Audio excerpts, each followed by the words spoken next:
ಜನವರಿ 18 ಭಾನುವಾರ ಅತ್ಯಂತ ಶಕ್ತಿಶಾಲಿ ಪುಷ್ಯಮಾಸ ಕೃಷ್ಣ ಪಕ್ಷದ ಅಮಾವಾಸ್ಯೆಯನ್ನು ಆಚರಿಸಲಾಗುತ್ತಿದ್ದು, ಈ ಅಮಾವಾಸ್ಯೆಗೆ ಮೌನಿ ಅಮಾವಾಸ್ಯೆ ಎಂದು ಕರೆಯುತ್ತಾರೆ. ನಮ್ಮ ಧರ್ಮದಲ್ಲಿ ಅಮಾವಾಸ್ಯೆಗೆ ಹೆಚ್ಚು ಪ್ರಾಮುಖ್ಯತೆ ನೀಡಲಾಗುತ್ತದೆ. ಅದರಲ್ಲೂ ಮೌನಿ ಅಮಾವಾಸ್ಯೆಗೆ ಹೆಚ್ಚಿನ ಮಹತ್ವ ಹಾಗೂ ಶಕ್ತಿ ಇದೆ. ಈ ದಿನ ಮೌನವಾಗಿದ್ದು ಗಂಗಾ ಸ್ನಾನ ಮಾಡಿ ದಾನವನ್ನು ಮಾಡಬೇಕೆಂದು ಧರ್ಮ ಗ್ರಂಥಗಳು ಹೇಳುತ್ತವೆ. ಈ ಅಮಾವಾಸ್ಯೆಗೆ ಪುಷ್ಯ ಅಥವಾ ಮಾಘ ಅಮಾವಾಸ್ಯೆ ಎಂದು ಕೂಡ ಕರೆಯುತ್ತಾರೆ. ಜನವರಿ 19 ಸೋಮವಾರದಿಂದ ಮಾಘ ಮಾಸ ಪ್ರಾರಂಭವಾಗುತ್ತದೆ. ಮೌನಿ ಅಮಾವಾಸ್ಯೆ ಎಂದರೆ ಮೌನವಾಗಿ ಶ್ರದ್ಧಾ ಭಕ್ತಿಯಿಂದ ಅಮಾವಾಸ್ಯೆಯನ್ನು ಆಚರಿಸಬೇಕೆಂಬ ಅರ್ಥ. ಈ ಅಮಾವಾಸ್ಯೆಯು ಆಧ್ಯಾತ್ಮಿಕ ಸಾಧನೆಗಾಗಿ ಮೀಸಲಾಗಿದೆ ಎಂದು ಹೇಳುತ್ತಾರೆ. ಮೌನ ಎಂಬುದು ಆಲೋಚನೆ ಮತ್ತು ಮಾತಿಗಿಂತ ಶಕ್ತಿಯುತವಾಗಿದೆ. ಮೌನದಿಂದ ಏಕಾಗ್ರತೆ ವೃದ್ಧಿಸಲು ದೇವರ ಆರಾಧನೆ ಮಾಡುವುದರಿಂದ ನಮ್ಮ ಚಿತ್ತ ಚಂಚಲವಾಗುವುದಿಲ್ಲ. ಆದರೆ ಪ್ರತಿಯೊಬ್ಬರೂ ದಿನಪೂರ್ತಿ ಮೌನವಾಗಿರಲು ಸಾಧ್ಯವಿಲ್ಲದ ಕಾರಣ ಸ್ನಾನ, ದಾನ, ಪೂಜೆ, ಪುನಸ್ಕಾರದ ಸಮಯದಲ್ಲಿ ಮೌನವಾಗಿ ಆಚರಿಸಬೇಕೆಂದು ಹೇಳುತ್ತಾರೆ. ಲಕ್ಷ್ಮೀ ದೇವಿಗೆ ಪ್ರಿಯವಾದ ದಿನಗಳಲ್ಲಿ ಅಮಾವಾಸ್ಯೆ ತಿಥಿಯೂ ಕೂಡ ಒಂದು. ಹಾಗಾಗಿ ಈ ದಿನ ಮಹಿಳೆಯರು ಬೆಳಗ್ಗೆಯೇ ತಲೆ ಸ್ನಾನ ಮಾಡಿ ದೇವರ ಮನೆಯಲ್ಲಿ ಲಕ್ಷ್ಮೀ ದೇವಿಯನ್ನು ಪ್ರಾರ್ಥಿಸಿ ತುಪ್ಪದ ದೀಪವನ್ನು ಬೆಳಗಿಸಿ ಲಕ್ಷ್ಮೀ ದೇವಿಗೆ ನಮಸ್ಕಾರ ಮಾಡಬೇಕು. ಅಮಾವಾಸ್ಯೆಯ ದಿನ ತುಪ್ಪದ ದೀಪ ಬೆಳಗಿಸಿದರೆ ಲಕ್ಷ್ಮೀ ದೇವಿಯ ಆಶೀರ್ವಾದ ಬೇಗ ಸಿಗುತ್ತದೆ. ಲಕ್ಷ್ಮೀ ದೇವಿಯ ಅನುಗ್ರಹದಿಂದ ನಿಮ್ಮ ಮನೆಯಲ್ಲೆಲ್ಲ ಸಂಪತ್ತು ವೃದ್ಧಿಯಾಗುತ್ತದೆ. ಹಣವನ್ನು ಗಳಿಸಲು ಒಳ್ಳೆಯ ದಾರಿಗಳು ಸಿಗುತ್ತದೆ. ಜೀವನದಲ್ಲಿ ಹಣದ ಕೊರತೆ ಉಂಟಾಗುವುದಿಲ್ಲ. ಪ್ರತಿಯೊಬ್ಬರ ಆಸೆಯೂ ಈಡೇರುತ್ತದೆ. ಅಮಾವಾಸ್ಯೆ ತಿಥಿ ಸಮಯ ಜನವರಿ 18ರ ಬೆಳಗಿನ ಜಾವ 12 ಗಂಟೆ 3 ನಿಮಿಷಕ್ಕೆ ಪ್ರಾರಂಭವಾಗಿ ಜನವರಿ 19ರ ಬೆಳಗಿನ ಜಾವ 1 ಗಂಟೆ 21 ನಿಮಿಷಕ್ಕೆ ಮುಕ್ತಾಯವಾಗುತ್ತದೆ. ಮೇಲೆ ಹೇಳಿರುವ ಹಾಗೆ ಈ ದಿನ ನದಿ ಸ್ನಾನ ಮಾಡಿದರೆ ತುಂಬಾ ಶ್ರೇಷ್ಠ. ಆದರೆ ಅದು ಸಾಧ್ಯವಿಲ್ಲದ ಕಾರಣ ಈ ದಿನ ವಿಶೇಷವಾಗಿ ಸ್ನಾನದ ನೀರಿಗೆ ಕಲ್ಲು ಉಪ್ಪನ್ನು ಸೇರಿಸಿ ಸ್ನಾನ ಮಾಡುವುದರಿಂದ ನದಿಯಲ್ಲಿ ಸ್ನಾನ ಮಾಡಿದಷ್ಟೇ ಫಲಗಳು ಪ್ರಾಪ್ತಿಯಾಗುತ್ತದೆ. ಅಮಾವಾಸ್ಯೆ ಮತ್ತು ಹುಣ್ಣಿಮೆಯ ದಿನ ಕೆಲವು ಮನೆಯಲ್ಲಿ ಕಲಹ, ಮನಸ್ತಾಪಗಳು ನಡೆಯುತ್ತಿರುತ್ತದೆ. ಅಂತಹ ಸಂದರ್ಭದಲ್ಲಿ ಮನೆಯನ್ನು ಒರೆಸುವ ನೀರಿಗೆ ಸ್ವಲ್ಪ ಕಲ್ಲು ಉಪ್ಪು ಅಥವಾ ಅರಿಶಿನವನ್ನು ಸೇರಿಸಿ ಮನೆಯನ್ನು ಒರೆಸುತ್ತಾ ಬಂದರೆ ಕ್ರಮೇಣವಾಗಿ ಮನೆಯಲ್ಲಿ ಸಮಸ್ಯೆಗಳು ಕಡಿಮೆಯಾಗುತ್ತಾ ಹೋಗುತ್ತವೆ. ಸ್ನಾನದ ನಂತರ ಈ ದಿನ ಮನೆಯ ಯಜಮಾನ ದಕ್ಷಿಣ ದಿಕ್ಕಿಗೆ ತಿರುಗಿ ಕಪ್ಪು ಎಳ್ಳನ್ನು ನೀರಿನಲ್ಲಿ ಸೇರಿಸಿ ಪಿತೃಗಳ ಹೆಸರನ್ನು ಹೇಳಿ ಪಿತೃಗಳಿಗೆ ತರ್ಪಣ ನೀಡಿದರೆ ಆ ಮನೆಯ ಪಿತೃಗಳು ವಿಶೇಷವಾಗಿ ಕುಟುಂಬಕ್ಕೆ ಅನುಗ್ರಹಿಸುತ್ತಾರೆ. ಸರ್ವ ಪಿತೃಶಾಪ, ಪಿತೃದೋಷಗಳು ಸುಲಭವಾಗಿ ನಿವಾರಣೆಯಾಗುತ್ತದೆ. ಮೌನಿ ಅಮಾವಾಸ್ಯೆ ಎಂದು ವಿಷ್ಣು ದೇವರನ್ನು ಮತ್ತು ಅರಳಿ ಮರವನ್ನು ಪೂಜಿಸಬೇಕು. ಮೌನಿ ಅಮಾವಾಸ್ಯೆಯ ದಿನ ದ್ವಾದಶ ದೀಪವನ್ನು ಬೆಳಗಿದರೆ ತುಂಬಾ ಶ್ರೇಷ್ಠ. ಅರಳಿ ಮರದ ಅಕ್ಕಪಕ್ಕ ನೀರಿನಿಂದ ಶುದ್ಧ ಮಾಡಿ ಅರಳಿ ಮರಕ್ಕೆ ನಿಮ್ಮ ಕೈಯಾರೆ ಭಕ್ತಿಯಿಂದ ನೀರನ್ನು ಅರ್ಪಿಸಿ ನಂತರ ಅರಳಿ ಮರದ ಮುಂಭಾಗದಲ್ಲಿ ಅಕ್ಕಿ ಹಿಟ್ಟಿನಿಂದ ರಂಗೋಲಿಯನ್ನು ಹಾಕಿ ರಂಗೋಲಿಯ ಮೇಲೆ ಒಂದು ಮಣ್ಣಿನ ಹಣತೆಯನ್ನು ಇಟ್ಟು ಆ ಹಣತೆಯ ಮೇಲೆ ಇನ್ನೊಂದು ದೀಪವನ್ನು ಬೆಳಗಬೇಕು. ದೀಪಕ್ಕೆ ಸಾಸಿವೆ ಎಣ್ಣೆಯನ್ನು ಹಾಕಿ 12 ಬತ್ತಿಗಳು ಅಂದರೆ 2 ಬತ್ತಿಯಂತೆ 6 ಬತ್ತಿಗಳನ್ನು ಒಂದೇ ದೀಪದಲ್ಲಿ ಬಿಡಿಬಿಡಿಯಾಗಿ ಜೋಡಿಸಿ ದೀಪವನ್ನು ಹಚ್ಚಬೇಕು. ಇದನ್ನೇ ದ್ವಾದಶ ದೀಪವೆಂದು ಕರೆಯುತ್ತಾರೆ.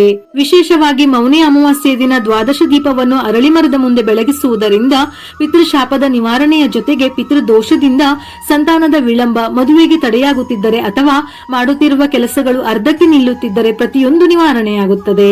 ಮೌನಿ ಅಮಾವಾಸ್ಯೆಯ ದಿನದಂದು ಅರಳಿ ಮರದ ಪೂಜೆಗೆ ಹೆಚ್ಚಿನ ಮಹತ್ವವಿದೆ. ಹಾಗಾಗಿ ಈ ದಿನದಂದು ನೀವು ಅರಳಿ ಮರವನ್ನು ಪೂಜಿಸುವುದು ಬಹಳ ಶ್ರೇಷ್ಠ. ಇದಕ್ಕಾಗಿ ನೀವು ಅರಳಿ ಮರಕ್ಕೆ ನೀರನ್ನು ಅರ್ಪಿಸಿ ಅರಳಿ ಮರದ ಮುಂದೆ ಎಳ್ಳಿನ ಎಣ್ಣೆಯ ದೀಪವನ್ನು ಹಚ್ಚಿ ಬರಬೇಕು. ಇದು ನಿಮ್ಮ ಹಣಕಾಸಿನ ಸಮಸ್ಯೆಗಳನ್ನು ಪರಿಹಾರ ಮಾಡುವುದರ ಜೊತೆಗೆ ಶನಿದೇವನ ಮತ್ತು ಶಿವನ ಆಶೀರ್ವಾದ ದೊರೆಯುವಂತೆ ಮಾಡುತ್ತದೆ.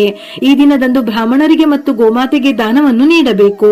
ಮೌನಿ ಅಮಾವಾಸ್ಯೆಯ ದಿನದಂದು ಬ್ರಾಹ್ಮಣರಿಗೆ ದಕ್ಷಿಣೆಯೊಂದಿಗೆ ಊಟಕ್ಕೆ ಬೇಕಾಗುವಂತಹ ಆಹಾರ ಸಾಮಗ್ರಿಗಳನ್ನು ದಾನ ಮಾಡಬೇಕು. ಹಸುಗಳಿಗೆ ಮೇವನ್ನು ಹಾಕಬೇಕು. ಇದು ನಿಮ್ಮ ಜೀವನದಲ್ಲಿ ಅದೃಷ್ಟವನ್ನು ಬೆಳಗಿಸುತ್ತದೆ. ಅದೃಷ್ಟ ಯಾವಾಗಲೂ ನಿಮ್ಮೊಂದಿಗೆ ಇರುವಂತೆ ಮಾಡುತ್ತದೆ. ಹಾಗೂ ಈ ದಿನ ಅಗತ್ಯವಿರುವವರಿಗೆ ಅಥವಾ ಬಡವರಿಗೆ, ನಿರ್ಗತಿಕರಿಗೆ ಅನ್ನದಾನ, ಕಂಬಳಿ ದಾನವನ್ನು ಮಾಡಬೇಕು. ಮೌನಿ ಅಮಾವಾಸ್ಯೆಯ ದಿನ ದಾನ ಧರ್ಮ ಮಾಡುವುದಲ್ಲದೆ ದುರ್ಗಾದೇವಿಯ ದೇವಸ್ಥಾನಕ್ಕೆ ಅಥವಾ ಪಂಚಮುಖಿ ಆಂಜನೇಯ ಸ್ವಾಮಿ ದೇವಸ್ಥಾನಕ್ಕೆ ಭೇಟಿ ನೀಡುವ ಮೂಲಕ ದರ್ಶನವನ್ನು ಪಡೆದು ಪೂಜೆಯನ್ನು ಸಲ್ಲಿಸಬೇಕು. ಇದರೊಂದಿಗೆ ಲಕ್ಷ್ಮೀ ನಾರಾಯಣರ ಪೂಜೆಯನ್ನು ಕೂಡ ಮಾಡಬೇಕು. ಪೂಜೆಯ ನಂತರ ವಿಷ್ಣು ಸಹಸ್ರನಾಮ ಹಾಗೂ ಲಕ್ಷ್ಮಿ ಅಷ್ಟೋತ್ತರವನ್ನು ಪಠಿಸಬೇಕು ಅಥವಾ ಕೇಳಬೇಕು. ಮೌನಿ ಅಮಾವಾಸ್ಯೆಯ ದಿನ ಮಾಡುವ ಸ್ನಾನ, ಜಪ, ತಪ, ಅನುಷ್ಠಾನ, ದಾನ ಪ್ರತಿಯೊಂದು ಕೆಲಸಗಳಿಗೂ ದುಪ್ಪಟ್ಟು ಫಲವು ಸಿಗುತ್ತದೆ. ಹಾಗಾಗಿ ಈ ದಿನ ಗೋವಿಗೆ ಅರಿಶಿನ, ಕುಂಕುಮ ಹಚ್ಚಿ ನಂತರ ಗೋಗ್ರಾಸ ನೀಡಿದರೆ ಪಿತೃಗಳ ಆತ್ಮಕ್ಕೆ ಶಾಂತಿ ಸಿಗುತ್ತದೆ.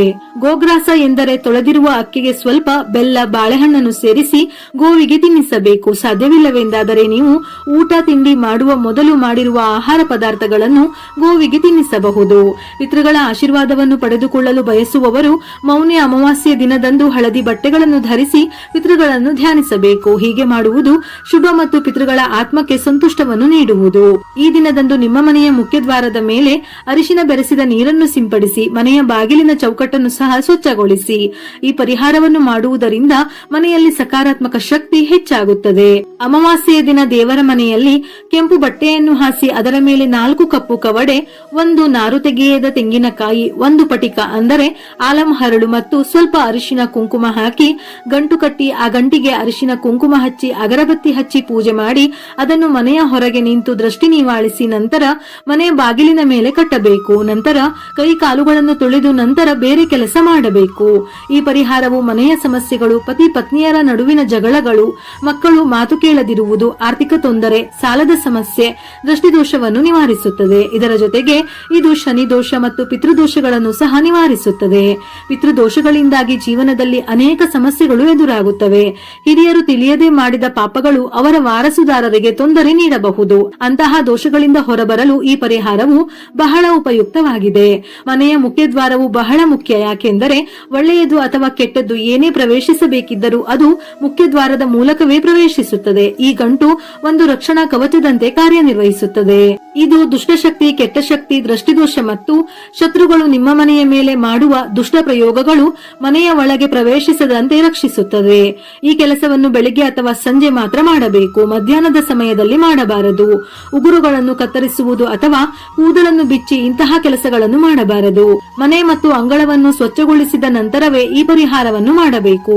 ಮರುದಿನ ಅಂದರೆ ಸೋಮವಾರ ಬೆಳಿಗ್ಗೆ ಈ ಗಂಟನ್ನು ತೆಗೆದು ಹರಿಯುವ ನೀರಿನಲ್ಲಿ ಅಥವಾ ಯಾರು ತುಳಿಯದ ಜಾಗದಲ್ಲಿ ಹಾಕಬೇಕು. ಅದನ್ನು ಮನೆಯಲ್ಲಿ ಇಡಬಾರದು. ಅಮಾವಾಸ್ಯೆಯ ದಿನದಂದು ಗೋವನ್ನು ಪೂಜಿಸಿದವರಿಗೆ ಸಮಸ್ತ ಪಾಪಗಳು ನಿವಾರಣೆಯಾಗಿ ಜನ್ಮ ಜನ್ಮಗಳ ಅದೃಷ್ಟ ದೊರೆಯುತ್ತದೆ. ಮುಖ್ಯವಾಗಿ ಈ ಮೌನಿ ಅಮಾವಾಸ್ಯೆಯ ದಿನದಂದು ಗೋಮಾತೆಗೆ ಆಹಾರ ನೀಡಿ ನಮಸ್ಕರಿಸಿದರೆ ಮುಕ್ಕೋಟಿ ದೇವತೆಗಳ ಆಶೀರ್ವಾದ ತಕ್ಷಣವೇ ದೊರೆಯುತ್ತದೆ.